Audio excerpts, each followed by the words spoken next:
Hello दोस्तों। आज हम 4 क्वेश्चन करेंगे। 1 2 3 4 नीचे से स्टार्ट करते हैं। हमारे पास फर्स्ट क्वेश्चन है कि हमारे को दे रखा है कि 30 की पावर 30 के मान में शून्य से पहले सबसे दाहिना अंक कौन सा है।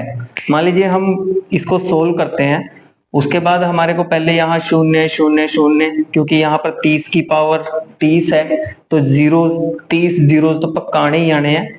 तो जैसे यहाँ पर जीरो जीरो आएंगे, उसके बाद यहां से जब डिजिट स्टार्ट होंगे, जैसे 1 2 3 जो भी स्टार्ट होगा, कि यहां पर क्या आएगा, सबसे दाहिना, मतलब जीरो से पहले ये जीरोज होगी, इससे पहले सबसे दाहिना, तो दाहिना सबसे ये वाला हो गया इधर। ठीक है, मैंने पहले ही बताया था अगर आपको दाहिने में और बाएं में प्रॉब्लम हो तो हाथ को ऐसे कर लीजिए, आपको यहां से पता चल जाएगा कि शेप किस चीज की बन रही है अल्फाबेट में।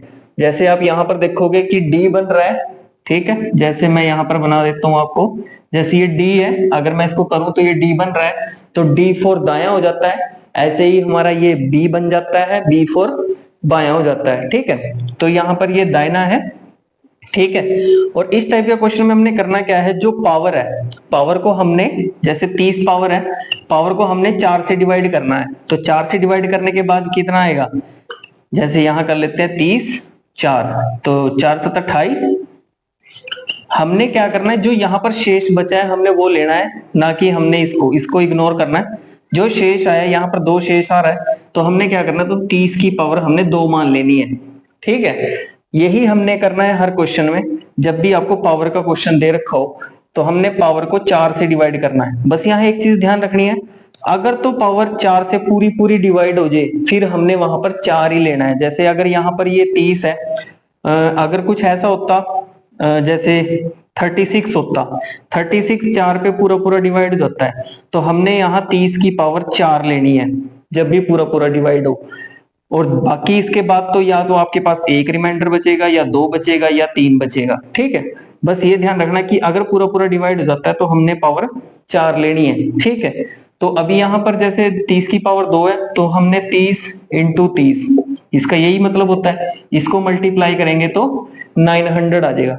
तो अब सीधी सी बात है, यानी जब ये आएगा तो यहां पर जितने भी जीरोज आए, ये 900 है, जितने जीरोज होंगे वो इसके बाद ही आएंगे इधर। ठीक है, और जितने डिजिट होंगे वो इधर आएंगे। ठीक, तो हमारे को क्वेश्चन पूछा गया है कि शून्य से पहले, अब ये शून्य है इधर, इससे पहले सबसे दाहिना, तो इधर से दाहिना ये क्या अंक होगा, तो हमारा आंसर 9 आ जाएगा। ठीक है, तो ये इस टाइप से क्वेश्चन सोल्व करने हैं। इस टाइप से कोई भी क्वेश्चन होगा वो इसी टाइप से हमने सोल्व करना है। ये तो जीरो से पहले पूछा है, सबसे दाहिना। हो सकता है कि आपको जीरोस वगैरह ना पूछा हो, यहाँ पर कुछ और डिजिट हो। ठीक है, तो उसके हिसाब से हमने क्वेश्चन कर लेना है। तो ये क्वेश्चन ऐसे होना है। अब नेक्स्ट क्वेश्चन करते हैं। अभी अगला क्वेश्चन हमारे को दे रखा है कि एक परीक्षा में 80% छात्र अंग्रेजी में उत्तीर्ण उत्तीर्ण यानी पास हो गए, 70% हिंदी में पास हो गए, और 15% छात्र, मतलब जो स्टूडेंट्स है, वो दोनों विषयों में अनुत्तीर्ण यानी फेल हो गए। ठीक है, ऐसे छात्रों का प्रतिशत कितना है जो केवल एक विषय में अनुत्तीर्ण हुए हैं, एक विषय में फेल हुए हैं, हमने वो बताना है। ठीक है, हमें आंसर किस में चाहिए, अनुत्तीर्ण, अनुत्तीर्ण यानी फेल में। ठीक है, इसको करने के लिए हमें करना कुछ नहीं है, बस एक चीज ध्यान रखनी है कि या तो हमने सारे पास वाले ले लो या सारे फेल वाले ले लो। अब क्वेश्चन हमें फेल में पूछा है तो हम फेल वाले ले लेते हैं। देखो, हमने क्या करना है, 2 सर्कल लगाने हैं, एक ऐसे और एक ऐसे। ठीक है, अब क्या करो, हमें 2 सब्जेक्ट दिए, एक तो अंग्रेजी और दूसरा हिंदी, तो हम यहां पर अंग्रेजी लिख लेते हैं, शॉर्ट में लिख लेते हैं, और इधर हिंदी। ठीक है, चलो पूरा ही लिख लेते हैं। अब देखो, इसने कहा कि एक परीक्षा में 80% छात्र अंग्रेजी में उत्तीर्ण हुए, तो यानी फेल कितने होंगे, अगर 80% पास हो गए हैं तो कितने परसेंट, 20%, क्योंकि 100% होता है टोटल, तो 20% फेल हुए होंगे। तो अब हम क्या करेंगे, इसमें फेल मान लेंगे, तो कितने हैं, 20%, तो अब हम यहां लिख लेंगे बाहर 20%। ठीक है, अंग्रेजी में।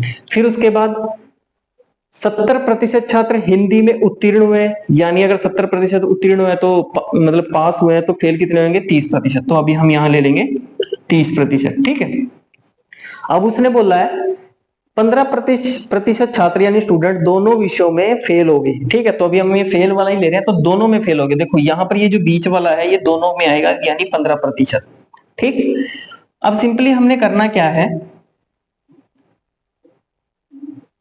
हमने सिंपली करना क्या है, जो इसका और इसका डिफरेंस, इसका और इसका डिफरेंस वो हम बीच में लिख लेंगे, ठीक है। इसका और इसका डिफरेंस कितना है? 5 का। इसका और इसका डिफरेंस कितना है? 15 का, ठीक है। यानी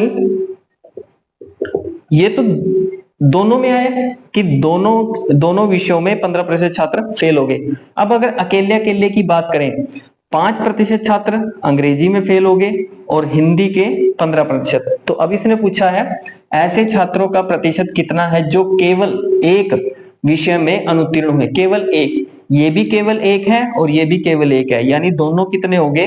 5 और 15, 20%। तो यही हमारा आंसर हो जाएगा कि 20% छात्र केवल एक विषय में फेल हुए हैं, ठीक है। ये इस टाइप से क्वेश्चन होगा। ये सर्कल लगा के इजीली क्वेश्चन हो जाता है, टाइम ज्यादा नहीं लगता, ठीक है। अगला क्वेश्चन करते हैं।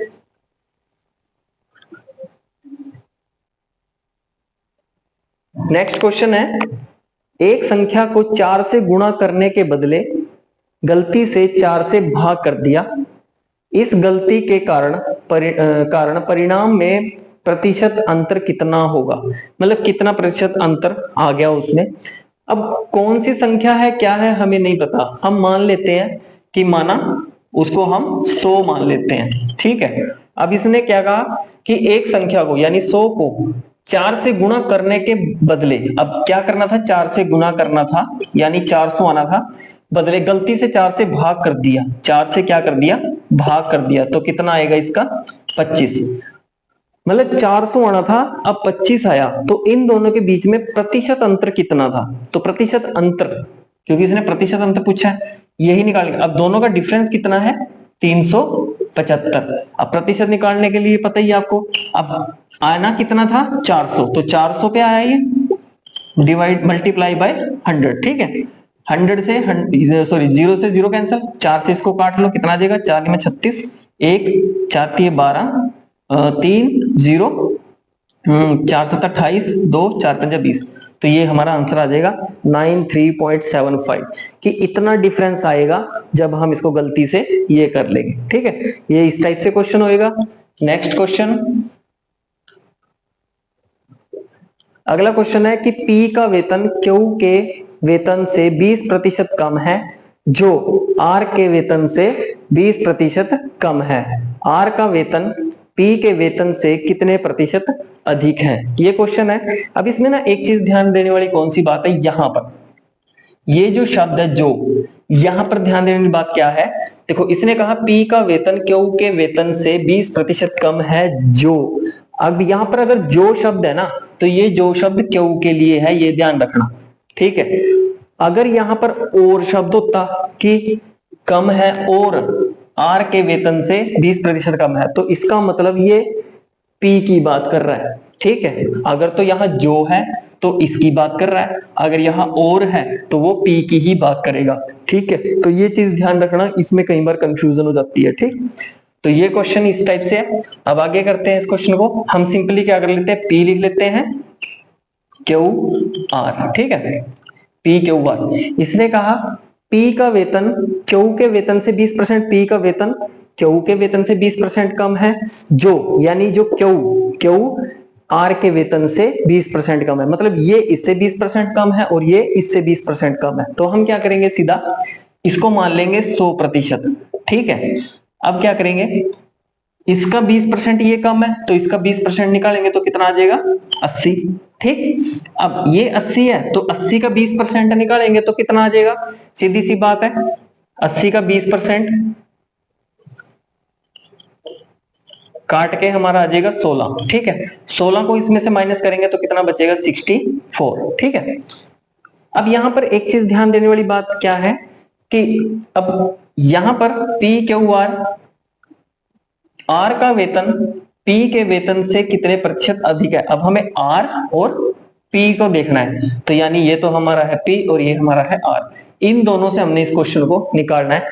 अब यहां पर देखो एक चीज ध्यान रखना कि जिसके साथ से लिखा होगा, जैसे ये से है, ठीक है, जिसके साथ ये से लगा होगा वो आएगा नीचे डिनोमिनेटर, या जिसको हिंदी में हर बोलते हैं वो आएगा नीचे, ठीक है, और डिफरेंस आएगा ऊपर अंश में और मल्टीप्लाई बाय 100। इतना कर दोगे क्वेश्चन आ जाएगा, ठीक है।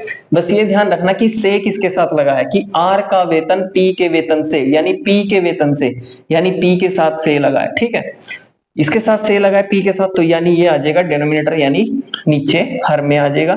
और दोनों का जो डिफरेंस है, यानी इसका और इसका डिफरेंस, यानी 100 में से 64 निकालेंगे तो कितना आ जाएगा 36 मल्टीप्लाई बाय 100, ठीक है। अब इसको निकाल लो, मतलब सिंप्लीफाई कर लो, कितने पे चला जाएगा, ये 4 पे चला जाएगा, 4 × 36, 4 एकम 4, 4 × 24, 4 चौके 16 और 25 पे ये चला जाएगा, 25 में 225 डिवाइड बाय 4। अब 4 से इसको कैंसिल करेंगे तो कितना आ जाएगा, 4 × 5 = 20, 2 बच गया, 4 × 6 = 24, 6 आ गया, 1 बच गया 0 पॉइंट, 4 2 = 8, 2 बच गया, तो 4 × 5 = 20, यानी हमारा आंसर कितना आएगा 56.25, यानी हमारा जो आर है वो पी से 56.25% अधिक है, ठीक है। ये प्रतिशत के क्वेश्चन इस टाइप से देखने हैं, और इस टाइप से जो जो क्वेश्चन कहीं पे भी आपको दिखते हैं उसी से आप इसको इजीली कर पाओगे। आज के लिए इतना ही, थैंक यू, जय हिंद।